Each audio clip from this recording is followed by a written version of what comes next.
I'm Chef Cory Bahr, and today we're talking easy, cheesy crab dip.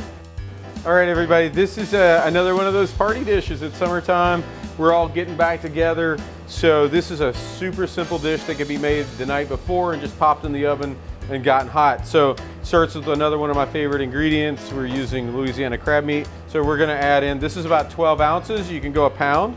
We have one 8-ounce package of full fat cream cheese.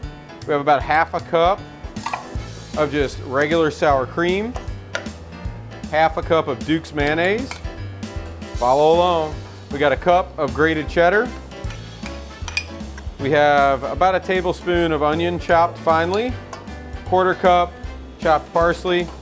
All right, so this is a fun ingredient. This is Tony Chachere's crab boil right here. Most people add this as their liquid or to their liquid for like boiling crabs, crawfish, or shrimp, or whatever. But I think it really takes this to the next level. So we're adding about a tablespoon of that. It's got all the salt, spice, everything you need. Lemon juice, the juice of one lemon. And you have a teaspoon of Worcestershire sauce. And we're just gonna fold this together. It's cheesy, it's crabby, it's all those things you want in a fun party dip. It's got a nice spice kick to it.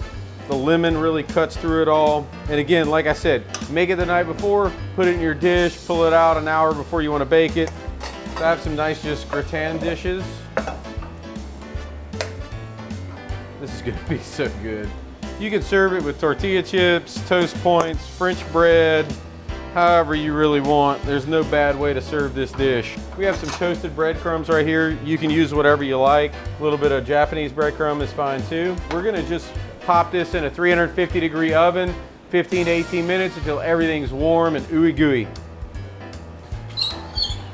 Oh yeah, those look great. Look at that. Nice and bubbly. That's what you're looking for. Nice and bubbly, hot all the way through. Beautiful. Again, breadcrumbs add a great crunch. The spice from that dry crab boil really works. You got perfect salt. The crab meat really shines through. This is a great party food, and it's so easy. Literally 5 minutes in the oven, 15 minutes, and there you go. You're ready to go.